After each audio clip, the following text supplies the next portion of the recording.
So today we're reading from the third canto of Śrimad Bhāgavatam. We're reading from chapter number 33, as I understand. Oh, And, 33. 33, yeah? Yeah. Reading from chapter number 33 entitled Activities of Kapila Day. And today we're reading from text numbers 31.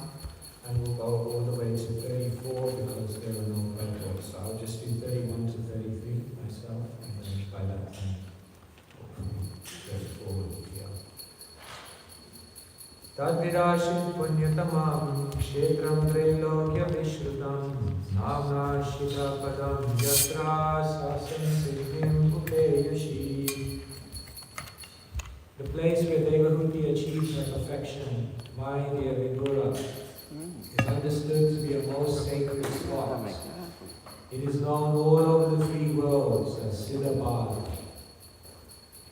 Tasyastad yoga vibhuta martyam martyam abhushari Shrotasham pravara shomya siddhida siddha sevita. Dear Vidura, the material elements of thy body have melted into water and are now a flowing river, which is the most sacred of all rivers. Anyone who bathes in that river also attains perfection, and therefore all persons who desire perfection go bathe there. Kapilo Bhimaha Yogi Bhagavan Vidurashrana Matara Vijgyapya Rakuvichim Visham Yayo. My dear Vidura, the great sage Kapila, the personality of Godhead, left his father's hermitage with the permission of his mother and went towards the northeast.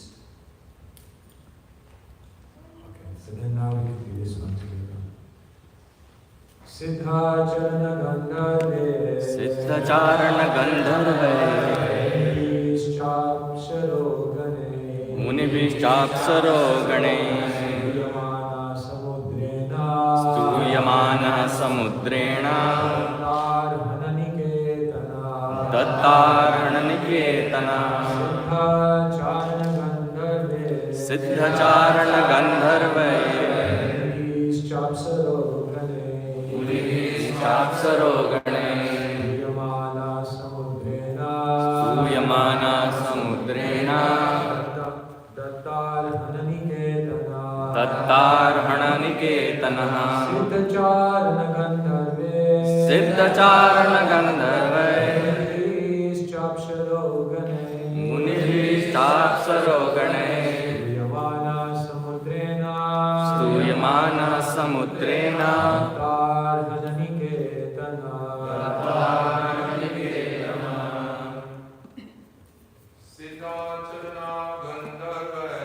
Siddha Charana Gandharve Munibhishchapsaro Gane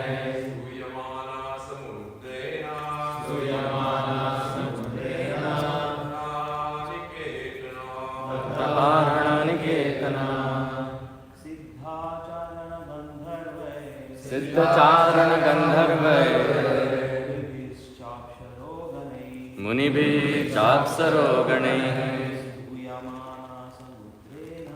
Stuyamana Samudrena Dattarhana Niketana Siddha Charana Gandharve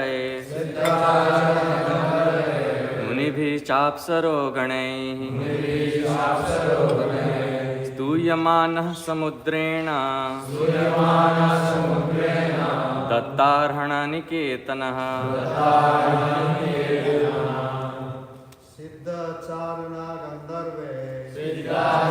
Gandharve Munibhishchapsaro Gane Stuyamana Samudrena Dattarhana Niketana Siddha Charana Gandharve Munibhishchapsaro Gane Stuyamana Samudrena Dattarhana Niketana Siddha by the siddhas, Charana by the charanas, Gandharve by the Gandharvas, Munibhi by the Munis, Cha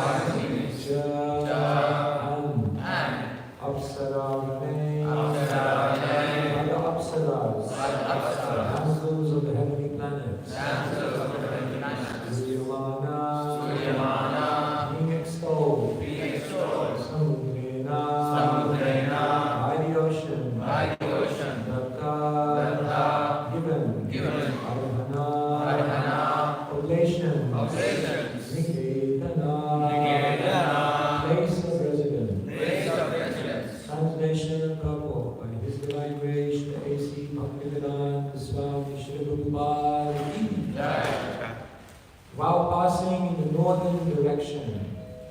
all the celestial denizens known as the Chalanas and the Gandharvas, as well as the Munis and the damsels of the heavenly planets, prayed and offered in all respects. The ocean offered him oblations and a place of residence. So you can try and picture it in your mind. What's going on here is that Kapila Dev has instructed his mother, Devahuti, in Sankhya Yoga. Remember, Devahuti's husband was Kardama Muni. Kardama Muni agreed to marry her on the condition that as soon as they would have a son, then he would leave. And so as soon as Kapila Dev was born, then Kardama Muni left. He left for the north. In the Bhagavatam it always says they leave for the north, because it means they go to the mountains, because generally that is where. It is said actually that in the world there are different places which are like portals.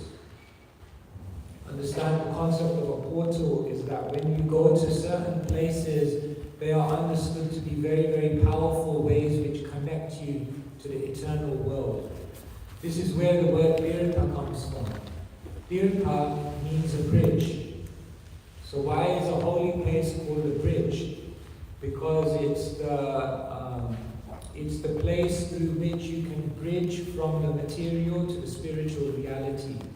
In one sense, those places are in the material world, but in another sense, they're completely beyond the material world.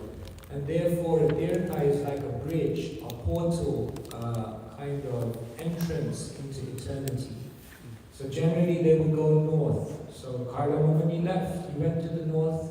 Kapila Dev stayed with his mother, and then he taught her everything, Sankhya Yoga, which Prabhupada will explain. And then after he did his job, he gave her all the knowledge. He also said, I'm also going. And so now Kapila Dev walks away. He's just young, of course, Supreme Personality of Godhead, but he's showing the example of detachment. So then he just walks away from everything. This was what people did actually in the Vedic age. At one point, they would just walk away, and you'd never see them again. He said they would walk out of their village and they would draw a line, and they would vow never to come back to that place. And then they'd just walk, and they had no idea. They would just go into the distance, and you'd never see them again. This is why renunciation is sometimes known as social death. Basically, you die. Actually, in the sannyas ceremony, when they do the sannyas ceremony, what they actually do as part of the sannyas ceremony is they do your shraddha. You don't understand shraddha? Shraddha is what you do for your departed relatives, to ensure. So when you take sannyas, they do your shraddha right there and then on the spot, because it's considered to be social death. You die. You are no longer connected to this world. So Kapila Dev left. He left for the north. And it's a glorious thing when someone does that. It's a glorious thing when someone embraces the spiritual reality completely. And therefore, all the Gandharvas, the Charanas, the damsels, everyone is praying, offering respects, flowers, and everything. It's a joyous occasion. Someone is now attaining the goal of life. It is understood that Kapila Muni first went towards the Himalayas and traced the course of the river Ganges, and he again came to the delta of the Ganges at the sea now known as the Bay of Bengal. The ocean gave him residence at a place still known as Ganga Sagar, where the river Ganges meets the sea. That place is called Ganga Sagar Tirtha, and even today people gather there to offer respects to Kapila Dev, the original author of the Sankhya system of philosophy. Unfortunately, this Sankhya system has been misrepresented by an impostor who is also named Kapila. But that other system of philosophy does not tally with anything described in the Sankhya of Kapila in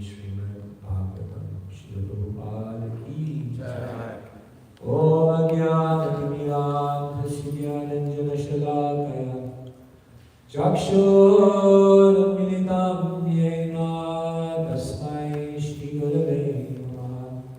Shri Chaitanya Manobhishtam Sthapitam Yena Bhutale Swayam Rupa Kadamayam Dadati Svadantikam Vandeham Shri Guru Shri Yudhapadamalam Shri Guru Vaishnavascha Shri Rupam Sagrajatam Sagana Runakamitam Sajivam Sadhegam Savadhutam Parijana Sahitam Krishna Chaitanya Devam Shri Radha Krishna Padan Sagana Lalita Shri Vishakatitamsha He Krishna Karana Sindhu Dinabandhu Jagatpate Gopesha Gopika Kanta Radha Kanta Namostute Taptakanchana Gauraki Radhe Vrindavaneshwari Vrishabhanu Sute Devi Pranamami Hariya Vancha Kandavarubhisya Pamasitute Evacha Patitanam Pavanebhyo Vaishnavebhyo Namo Namaha Shri Krishna Chaitanya Prabhu Nityananda Shri Advaita Gadadhara Srivasadi Gaur Bhaktavrinda Hare Krishna Krishna Krishna Hare Hare Hare Rama Rama Hare Hare. Shri Prabhupada ki Jai. I think we're keeping this off. Yeah, it's not the best to have this. Huh? There's a conflict. There's a conflict, When you're yeah. not too close. If you have too much ambient sound, Oh, then you it can't. echoes into the phone. Should I just speak like this? It's up to you. I don't want to strain your voice. I think it's okay if I speak this loud. It's okay. We need the mic. No? Need a mic. I think it's fine. Just not so close. That's all. Put the volume on, so it's fine. Like this? Yeah, Is it okay like this? That's fine. we can hear fine. Yeah. It's good.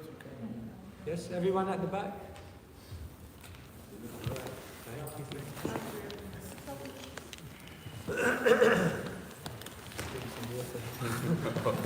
Good morning. Thanks, you know.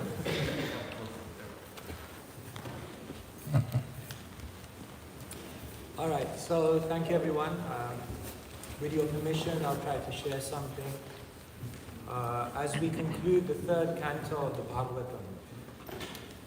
So the last part of the third canto of the Bhagavatam is all about Sankhya philosophy.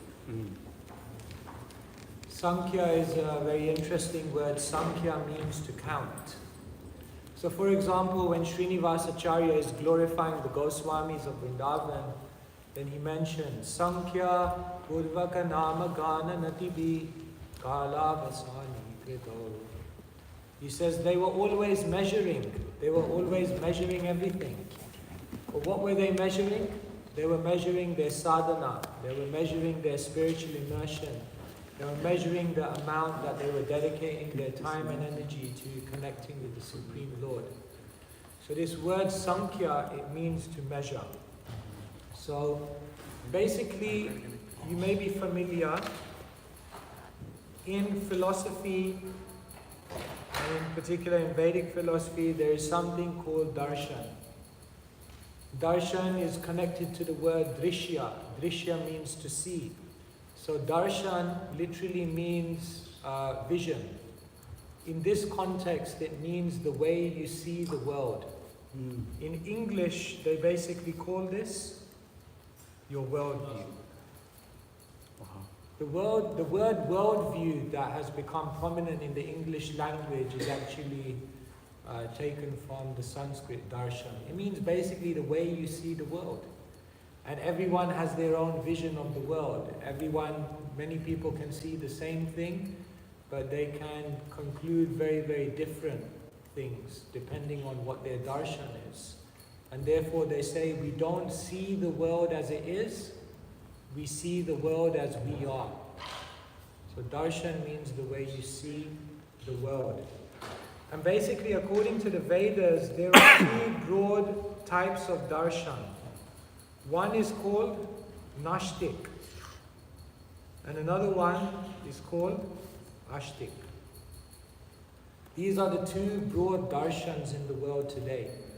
Nashtik means a vision of the world where one does not pay any reference to the Vedic scriptures. So in essence, we say this is non-Vedic. A non-Vedic vision, nashtik. And the astik is the Vedic vision.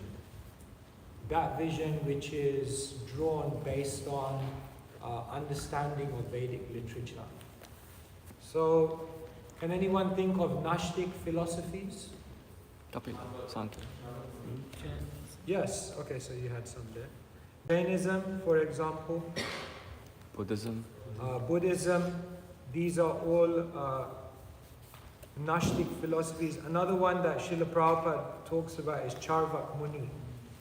You know that famous verse? Rinam kritva gritam pibet yavat jivet sukham jivet bhashmi bhutasya dehasya kuta punar agamano bhavet. This is philosophy. Rinam kritva gritam pibet. While you are alive, eat as much ghee as possible. Yavat jivet sukham jivet. While you're living, just enjoy. Bhashmi bhutasya dehasya kuta. Because eventually your whole body will become ashes. Punar agamano bhavet. And then there will be nothing more beyond that. In modern terms, they say eat, drink, be merry, enjoy, and then call it a day. This is, Prabhupada often talked about this. This is another Nashtik philosophy. So Charvak Muni, Jainism, Buddhism, although even Jainism and Buddhism are close in many ways we can say sister traditions to the Vedic literature, they still don't consider the Vedas to be Praman. Therefore, they're considered Nashtik. And then in Ashtik or Vedic darshan, it's explained that there are 6 main darshans. Many of you will know this. One is known as Vaisheshika philosophy. This was propounded by Kanada. Then there is Nyaya. Nyaya was propounded by Gautama. Then there is Sankhya. Sankhya was propounded, as we're reading here in the purport, by Kapila Dev. And then there is Yoga. Yoga was propounded by Patanjali. And there is Mimamsa. Mimamsa was propounded by Jaimini. And then there is Vedanta, who was propounded by? Trick question. Yes. Some commentators say these are also paired, so that, for example, Vaisheshika gives the doctrine and Nyaya gives the practice. Sankhya gives the doctrine and Yoga gives the practice. And then Mimamsa and Vedanta are also connected. So Vaisheshika philosophy is basically atomic theory. It's like physics. It's very similar to Sankhya. I'm not going to pretend to be an expert on it because I haven't studied it. But essentially, it's very similar to Sankhya. It's breaking down the elements. Nyaya, as we know, is logic. We know Jiva Goswami talks in the Tattva Sandarbha about different ways of gaining knowledge. And one of them is Anuman, to basically follow the connections that our logic and our mental capacities can make. Sankhya, here we're talking about, and practice of that is yoga. So in Patanjali's Yoga Sutras, we hear of Astanga and 8 stages that one goes through all the way to Samadhi. And then Mimamsa and Vedanta are also connected. Sometimes this is called Uttara Mimamsa, Purva Mimamsa. And Vedanta is called Uttara Mimamsa.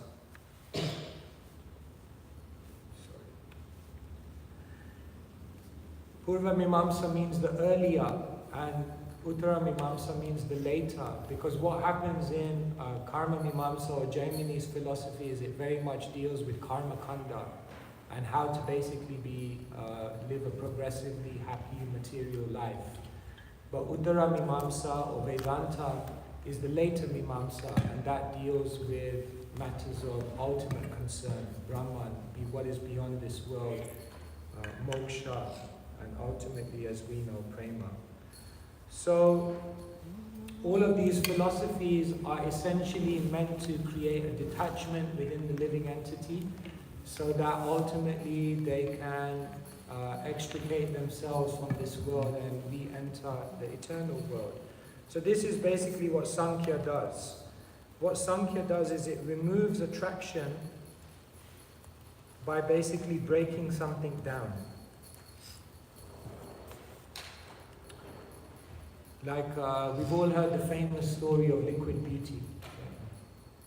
You know that famous story Prabhupada tells of the man who was attracted to the lady, and the lady said, well, why don't you come back after a week?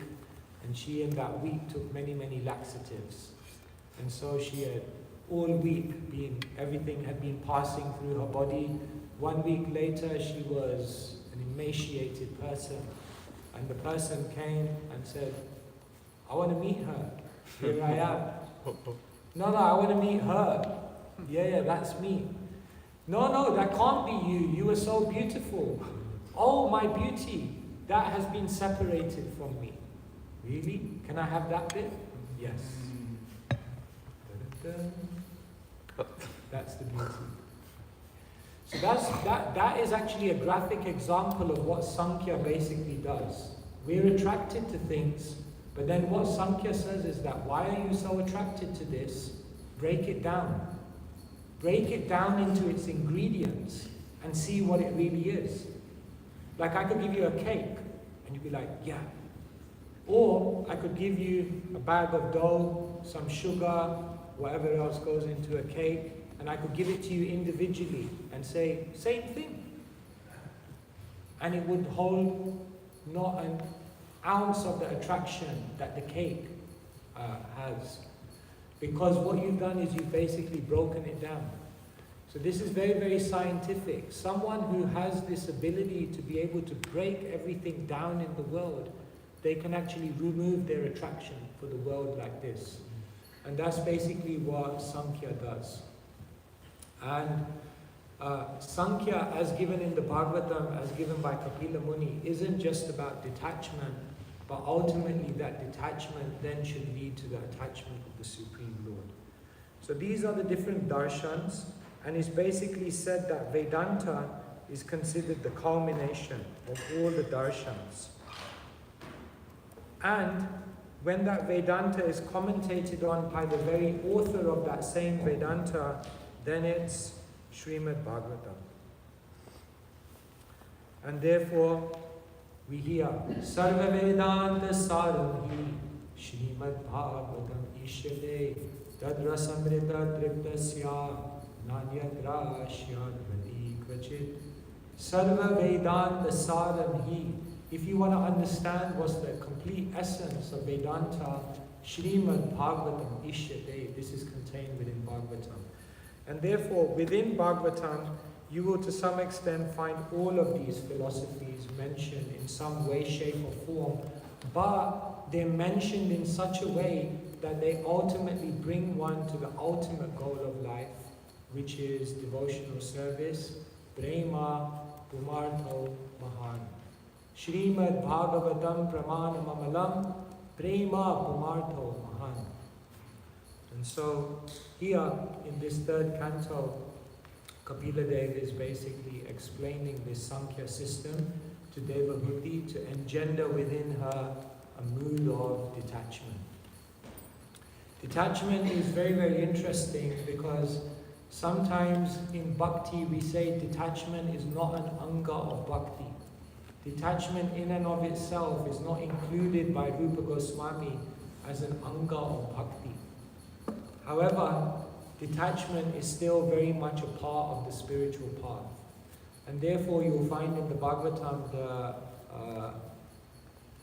individuals in the Bhagavatam are always teaching us the mood of detachment. Kardama Muni, leaves. And here we're hearing Kapila Dev, leaves. At one point one has to let go of material things, either in a very overt way, by walking away as they did, but at least in the very minimum, if one doesn't do that, at least internally, one has to engender detachment. So, I'm just going to show you a little bit about detachment and how this is understood within our literatures. Now, if you compare the Bhagavatam and the Bhagavad Gita, then what you'll actually see is that there's a very, very close correlation between how these two scriptures are revealed. Firstly, both of these scriptures have an outer narrative.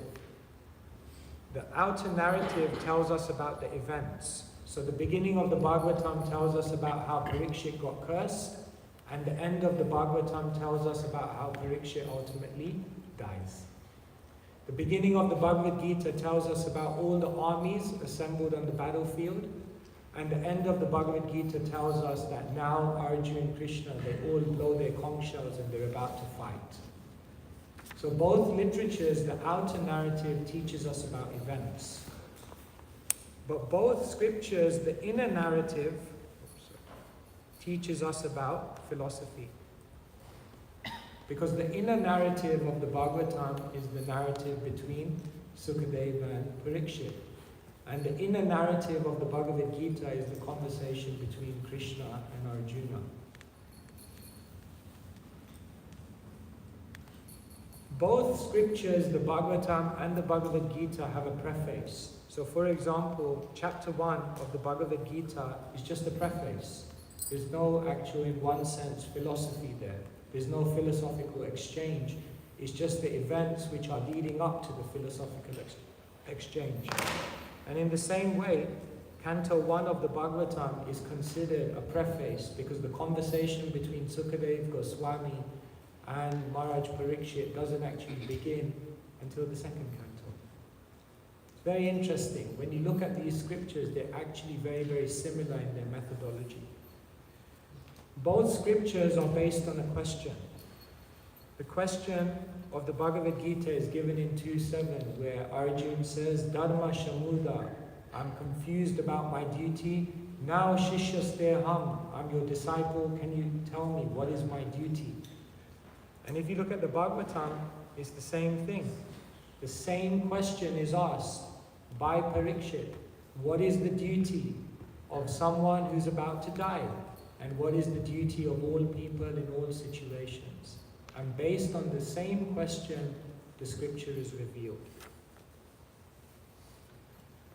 Once Arjuna asks his question, then what Krishna does is he immediately gives the answer in a summarized form. And that is known as chapter 2 of the Bhagavad Gita. In other words, Krishna immediately gives an answer which summarizes everything. And it's very interesting, once Parikshit asks his question, then in Canto 2, chapters 1 to 3, Sukadeva basically summarizes the entire philosophy of the Bhagavatam. So in one sense, the Gita could have stopped at chapter 2, and the Bhagavatam could have stopped at chapter 3, Canto 2, because everything was already given in one sense. But just as in the Bhagavad Gita, Arjuna's like, no, hang on, it's not as simple as that. I've got some more questions to ask. Keep this guy talking. In the same way, Sukadeva Goswami, after he summarized everything, Parikshit is like, I've got another 7 days still to hear. I need to keep hearing here. Quick, ask him some more questions. And therefore Parikshit asks more questions, and then further things are unpacked.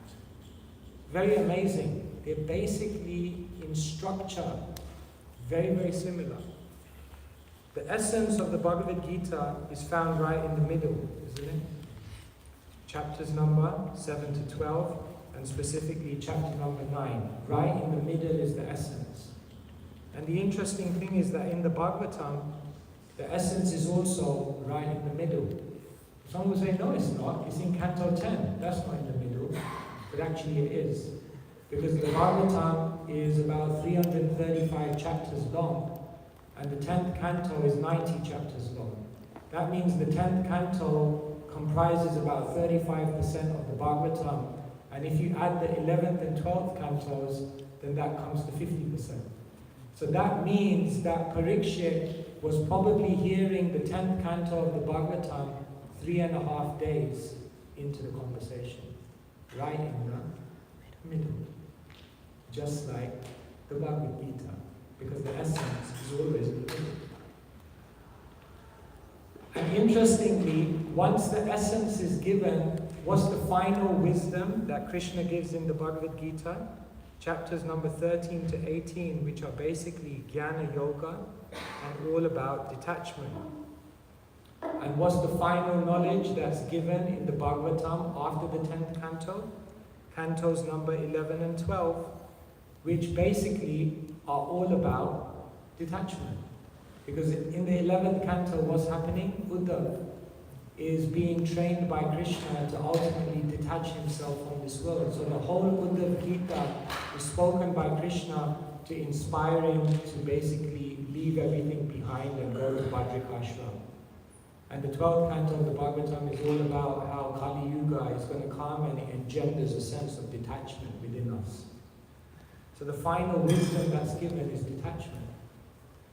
And the ultimate instruction of the Bhagavad Gita is given right at the end. We know 1865, Manmana Bhagavat Bhakto. And the ultimate instruction of the Bhagavatam is also given in the end verse, the very final verse. Nam Sankirtanam Yasya Sarva Papa Pranashanam. That ultimately one must engage in Nam Sankirtan. This is the final word in the Bhagavatam. So, I'm just sharing this with you so that we can understand that Shastra has a very, very specific methodology and a way in which it's communicated to us, and often history repeats itself. And the interesting question that is on the table today, because we're talking here in the purport about detachment, is why is detachment always the final wisdom that's given? Why does the Bhagavad Gita end with Jnana Yoga and engendering a sense of detachment within Arjuna? Why does the Bhagavatam end with the 11th and 12th cantos which engender a sense of detachment within us? That's very, very pertinent and important, because ultimately, although detachment in itself is not an anga of bhakti, without detachment, it will be very, very hard to practice bhakti with sincerity. And therefore, what does Queen Kunti say? Janmeshwarya Shruti Shrivir Vedaman Madavman Nirvarhatya Vidatume Vamakinchan Gocharam. That unless one becomes materially exhausted, unless one becomes thoroughly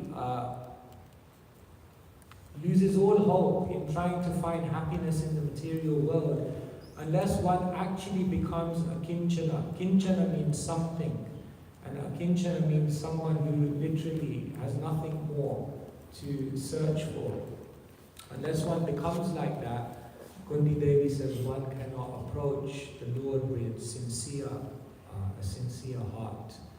And therefore, detachment is very interesting because it's something which is not always understood clearly. Because there are different statements about detachment in Shastra. Sometimes it's said that detachment is the result of bhakti. Isn't it? But it's interesting, sometimes it's said detachment is supportive to bhakti. And the interesting thing is, if you read Shastra, you may also read that detachment is dangerous to bhakti. That's why in the world today they have a study called hermeneutics. And hermeneutics means how you understand spiritual literature. Because there has to be a methodology by which you understand spiritual literature, because often statements are made which sometimes seem to be contradictory. But they're not contradictory. they're simply paradoxical. They are illuminating and taking one towards the same realization, but illuminating different aspects of the truth. So, detachment is the result of bhakti. Yes, we all know this verse. Vasudeva Bhagavati Bhaktiyo Gavriyojita Janayat Shuvairagyam Jnanam Cha Yadavaitukam. That when you render devotional service unto the Supreme Lord, then you immediately become detached. It happens, right? Like there were so many things that we never planned to give up when we joined the Hare Krishna movement. But with time it all disappeared, including your hair. Everything disappears with time, and that's the power of bhakti. That simply by getting the higher taste, one immediately gives up so many things without extraneous effort. And therefore, in one sense, it's true that detachment, you don't have to endeavor for it separately. It comes naturally. However, the scriptures will also tell us that detachment is something which one must cultivate as they practice bhakti. That misconception of self-identity can be diminished gradually by the mercy of the personality of Godhead, Vasudeva, through the process of devotional service to the Lord in the mode of detachment. In other words, one should practice devotional service in the mode of detachment. Because what does Krishna say?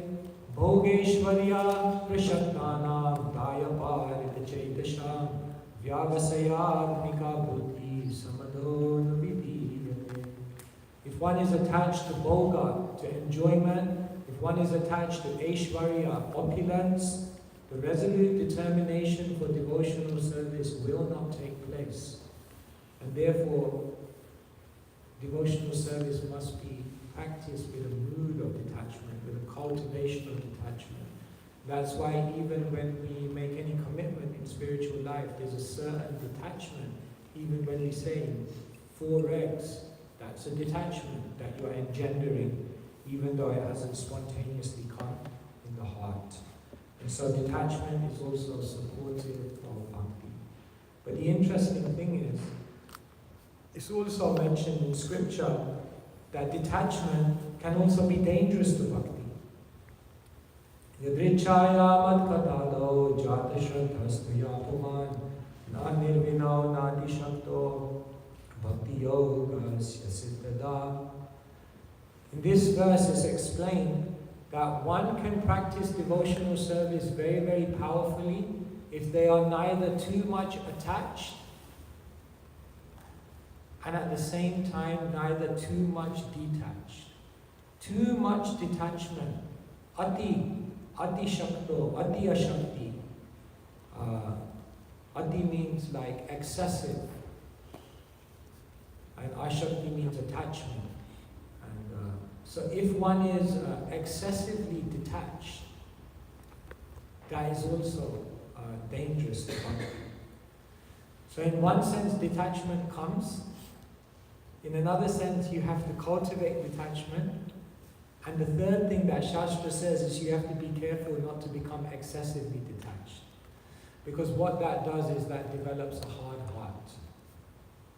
Like there's a famous story of a man who came to his guru and he said, I think I'm ready for sannyas. And he said, why? And the man said, because my wife died and I never shed one tear.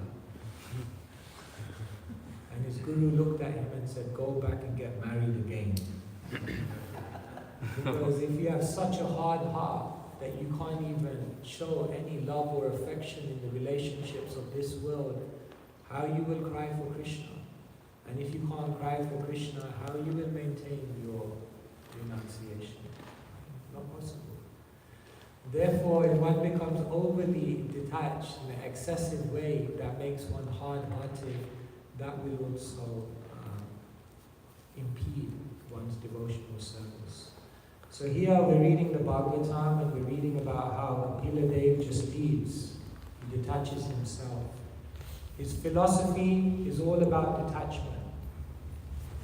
Sankhya Yoga. But the culmination of Sankhya Yoga is Bhakti Yoga, or the loving devotional service of the Lord. And what Kapila Dev does, not just through his teachings, but through his own life example, is he explains how ultimately one must learn to let go of the things of this world. And as we do that, then we can grasp the spiritual reality in a much more powerful and beautiful way. So these were some thoughts I wanted to share on this verse of the Bhagavatam. I'll just read the translation again. While he was passing in the northern direction, all the celestial denizens known as the Charanas and Gandharvas, as well as the Munis and the damsels of the heavenly planets, prayed and offered in all respects. The ocean offered him oblations and a place of residence. It was a great celebration. Kapila Dev was leaving, and he was extricating himself from this material world. And in our lives, if we're able to do that, then similarly it will be glorious, because it gives us an opportunity to then enter into eternity. Hare Krishna, Krishna Krishna, Hare Hare. Hare Rama, Rama Rama, Hare Shri Prabhupada ki Jai. Jai. Yes.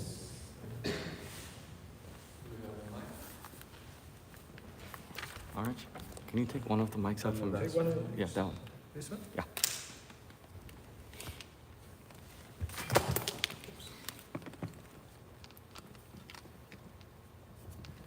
Krishna Maharaj, thank you so much for the wonderful class. Thank you. It's on. Keep it close. I think I still need a little bit of explanation about what exactly are the darshans. How I understand it is that you said it's a worldview. So does that mean that Vedic philosophy has 6 darshans? So it's like 6 ways to see the Vedic philosophy, or it's like 6 ways that the Vedic philosophy sees the world? How exactly to understand this? And then also another question would be. So let me Yes. say that one. Yeah. So the idea of the 6 darshans is they are giving us an understanding of the predicament, the situation in which we find ourselves. So basically, a darshan means, basically what does a worldview mean? It means to understand who you are, where you are, what's the purpose of your life, and how do you achieve that. That's basically, those are like the basic constituents of a worldview. And so every single person has a worldview, whether they've deliberately thought about it, or whether someone's told them, or whether they're just doing stuff that everyone else does. Everyone has a worldview. So the 6 darshans, they basically answer these questions, but they answer these questions through a different methodology, giving a different emphasis, and ultimately coming to different levels of conclusion in terms of the depth of that conclusion. Does that make sense? So basically, they're not teaching anything different, but externally, it's like, for example, all the world religions, externally they look different. But we understand that ultimately all the world religions are ultimately trying to engender the same thing in the living entity, which is a progression towards pure love of God. So in the same way, even the darshans within the Vedic tradition, like say for example, some of them may seem to be more materialistic. For example, Mimamsa is more materialistic, karma kanda. But what we understand is that even karma kanda is part of the journey that many may have to take on the way to prema, or pure love. So they basically explain these things to different degrees, in different ways, taking different strategies and emphasizing different points. So it's explaining the same Vedic philosophy from different angles. Can you say that? Okay. And then another thing I wanted to ask, interpretation. We know that Prabhupada, he emphasized the point that we're presenting the scriptures, the Bhagavad Gita, for example, as it is. But still, we know that there is a way of interpreting scriptures. Just like you were mentioning, we have hermeneutics in order to understand some contradictory concepts. So somebody would say, okay, but there is also an interpretation. Yeah. So how to understand? In one sense, like we sometimes, that's why English words are a little bit. Yeah. In one sense, we're all interpreting. I'm sitting here, I'm interpreting. The only way I would not be interpreting is if I just sat here and read a book to you. Then I'm not interpreting, then I'm just presenting to you as it is. But as soon as I read it and say, this is how I understand it, and now I'm going to explain it to you, I'm interpreting. So in one sense, you can't. Everyone's interpreting. But there's a certain type of interpretation that is a violation. And so what hermeneutics does is it gives you boundaries. Boundaries within which scripture should be understood. And we could say the kind of broad boundaries of Guru, Sadhu, and Shastra. And so we interpret, we do interpret, but so say like there's a verse in the Bhāgavatam and we're not sure what it means. Then we interpret it. We try to get the meaning. But what do? We refer to other scriptures. We refer to what spiritual teachers have written in their own works. We discuss with other saintly people who are following that path. And through that methodology, we then begin to understand and decode that. So in one sense, everyone is interpreting, but the point of hermeneutics is to basically create the boundaries within which that interpretation should take place and have an agreed set of rules so that we don't come out of we don't go off the road, basically. So as it is means interpretation within the boundaries. And as it is means Guru Sadhu Shastra Vakya Chitate Goriya Aikya. It means that Prabhupada is saying, I didn't spew out my own meanings, but all I'm delivering to you is the meanings given by Guru Sadhu and other Shastras. But faulty interpretation means speculating outside of bringing some alien concepts and so forth. Yeah, like it's not that we can't bring out concepts like from outside of the Vedic tradition, but that's not what is Praman for us. What is Praman for us is Guru Sadhu Shastra. Tasmat Shastram Pramanam Te Karya Karya Vyavastito, Krishna says. Therefore Shastra is Praman, and those who are following Shastra are Praman.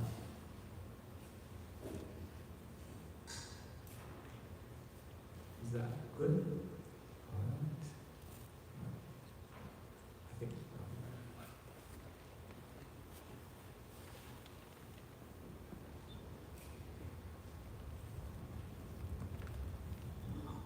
Krishna Maharaj, I'm just thinking about this idea of detachment and the multifaceted aspects that detachment plays in our path of devotional service. And I'm appreciating how you have this, the topics that it's supportive to bhakti, it's a result of bhakti, and also can be dangerous to bhakti. So I'm kind of thinking it's kind of like a tricky game of hopscotch, where I'm trying to balance all these three things. So maybe can you help me understand when do I know I'm leaning too far on one side on one of these three? Or I guess the most important thing is when it's dangerous to bhakti. So how do I know when that mentality of detachment is getting too dangerous for bhakti?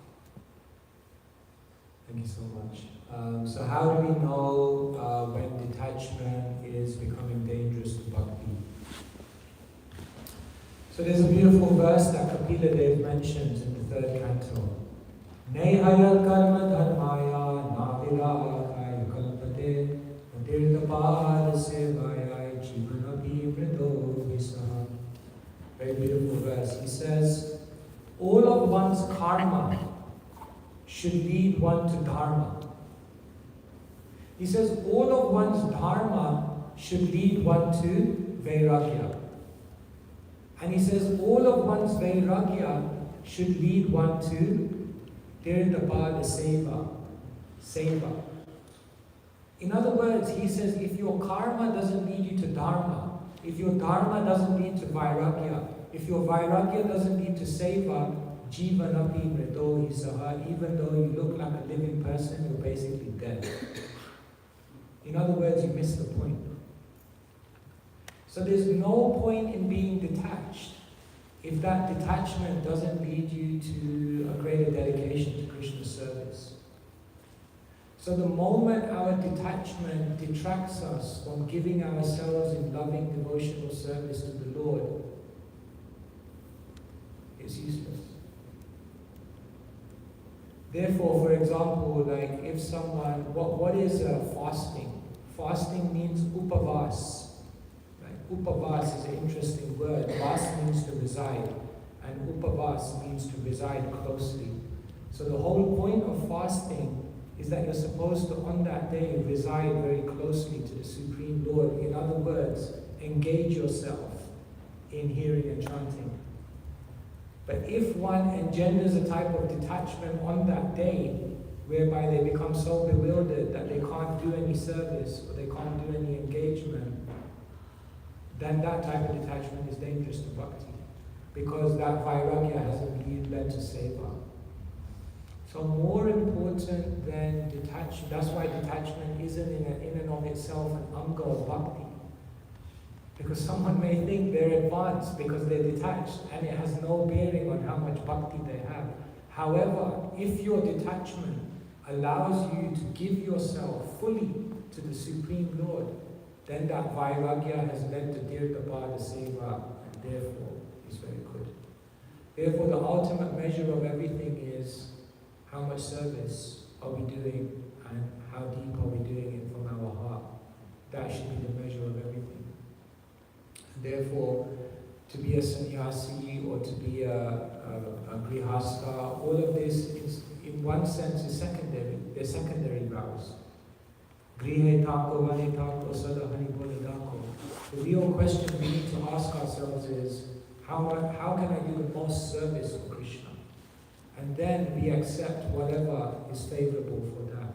Anukulyasya sankalpa, pratikulyasya varjanam. That's the real detachment. That's devotional detachment. Does that help? Okay. Just someone, I see many hands, so someone can just tell me when we have to stop. Nice. Very good.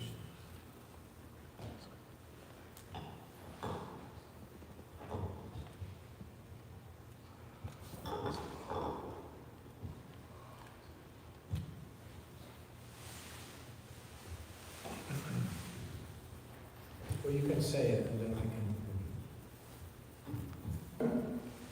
Hare Krishna Maharaj. I have a follow-up question on this.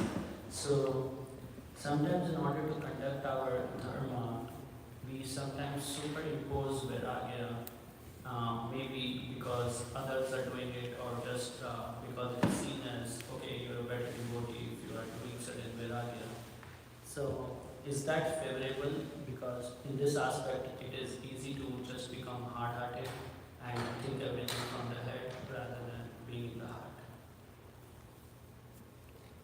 So, in the course of doing our dharma, if we sometimes imitate someone else's vairagya, is that beneficial? Imitation of anything, if it actually leads one to engendering that mood in a devotional way, is good.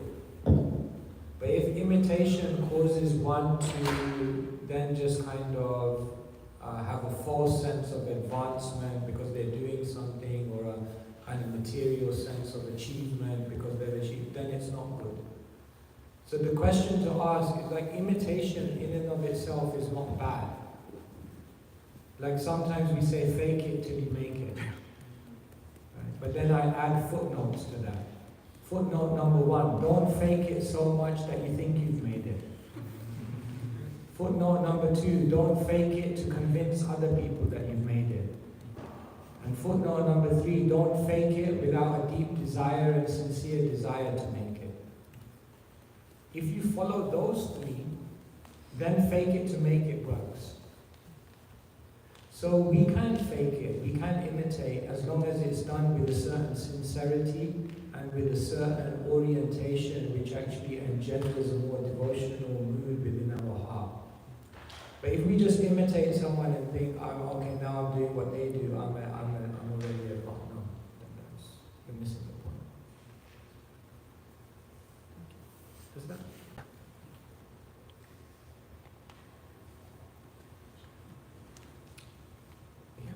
You choose.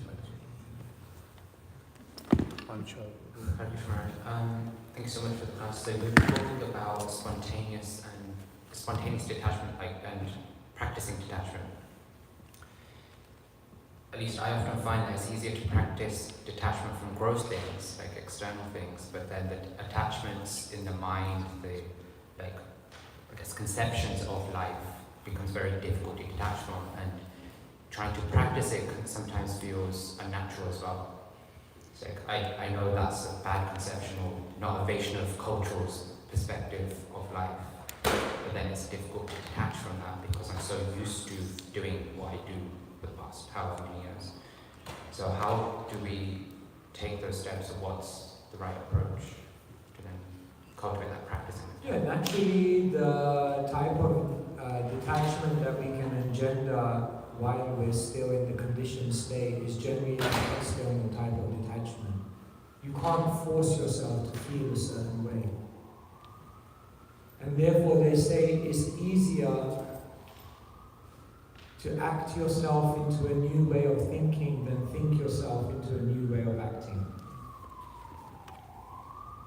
It's easier to act yourself into a new way of thinking than thinking, because generally the gross to the subtle, that's generally the way in which we do it.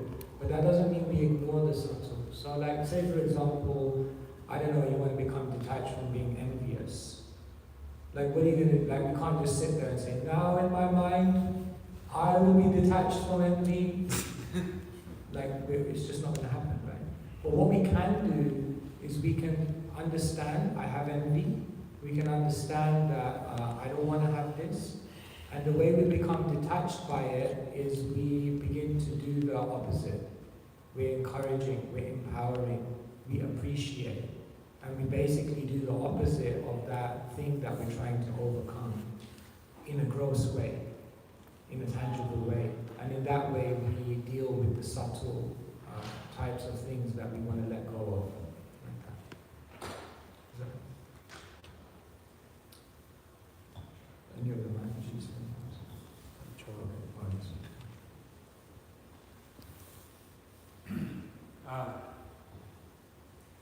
Very curious about the verse that you showed in illustrating the dangers, where it talked about being overly disgusted. And I've been trying to understand that a bit more. What does it say here? Being neither very disgusted with, nor very much attached to material life. And I'm trying to understand it because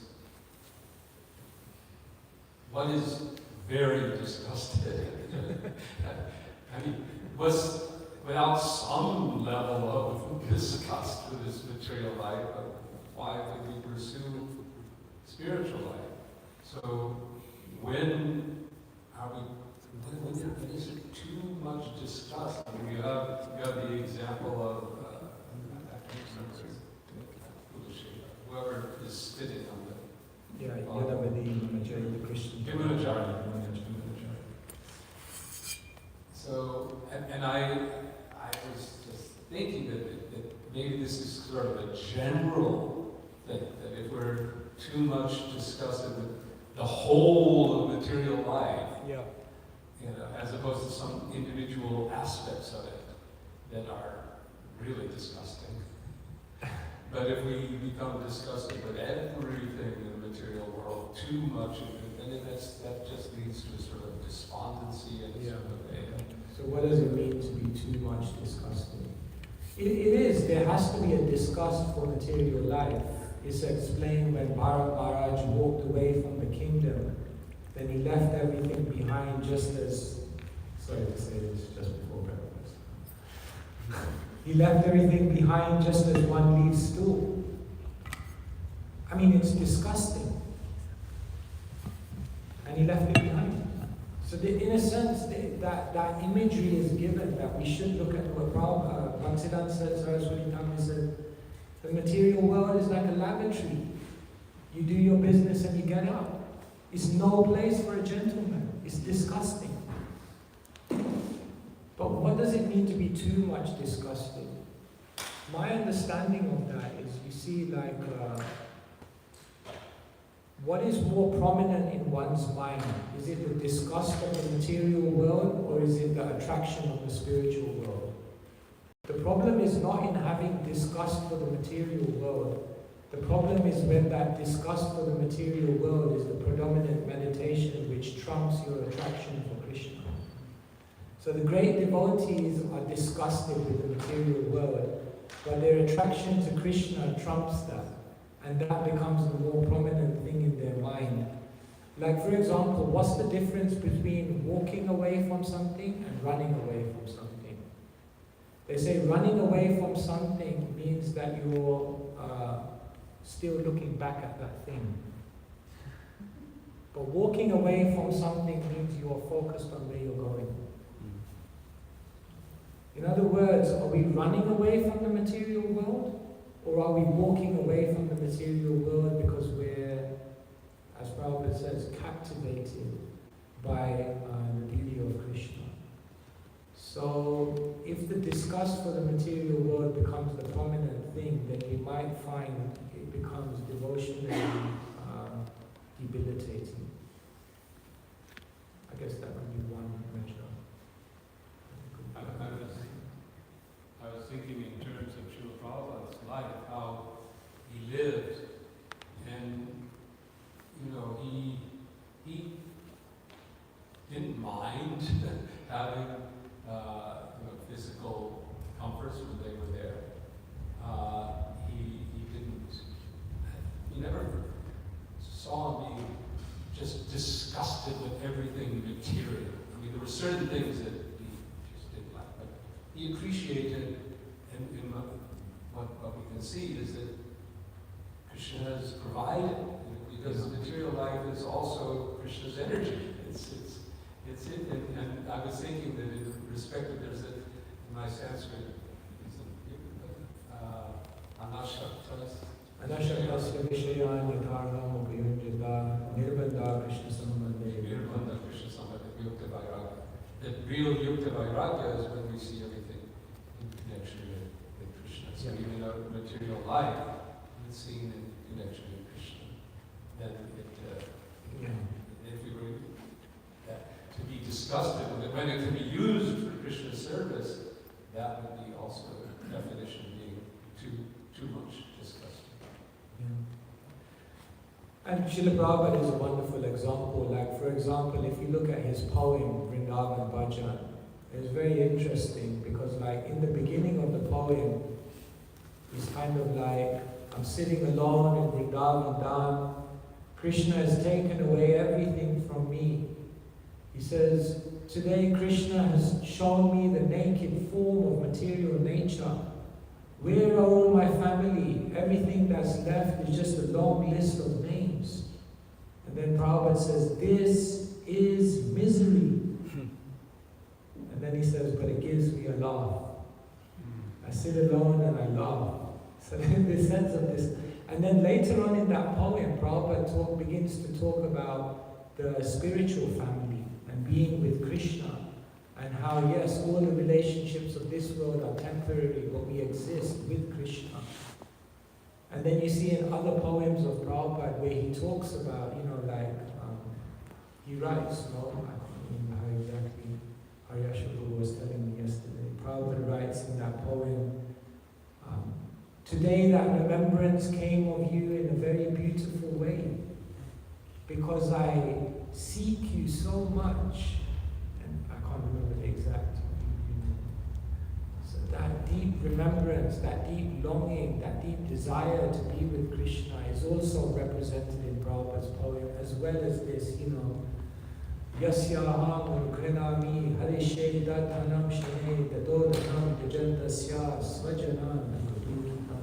Krishna says, I take everything away, and you just suffer one misery after another, and you see the disgusting naked form of material nature. That's but both sides are there. But as long as this devotional attraction towards the beauty remains prominent.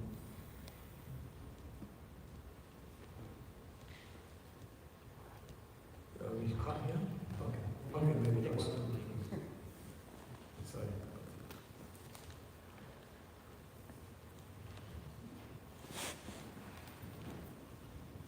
Hare Krishna Maharaj, thank you so much for your class. I had a follow-up question actually to one of the responses that you gave earlier. You were giving the example of changing envy and saying that we can accept it and then maybe try and do the opposite, be encouraging or be empowering. And I guess with the example of envy, we immediately start practicing being empowering or being encouraging when maybe in our hearts we're still trying to grapple with the envy. How can we do it in a way that feels genuine and not performative or just we're doing something for the sake of doing? Yes, so sometimes we're envious of someone and then to go up to them and start so we sometimes feel oh my God. But what we can do is, if not with that person, why can't you begin acting like that with other people? Why can't we allow that to become part of just our persona? With people it may be easier to do that with. Experience the joy of what it means to do something which makes people feel uplifted in their life. And then we begin to think this is so beautiful. I can serve people, I can help people, I can be a conduit to help them achieve their greatest potential. And how joyous it is when I'm able to be an instrument in seeing someone find the spiritual success that they're looking for. And when we experience that, and it becomes more and more prominent within us, then we'll find that even towards those who we previously feel envious of, we'll actually begin to look at them very differently. And so it's really about creating that change of heart, as the Bhagavatam says. And so we can begin by doing it in a way that's accessible and achievable and authentic. Alright, thank you so much. Śrimad Bhāgavatam.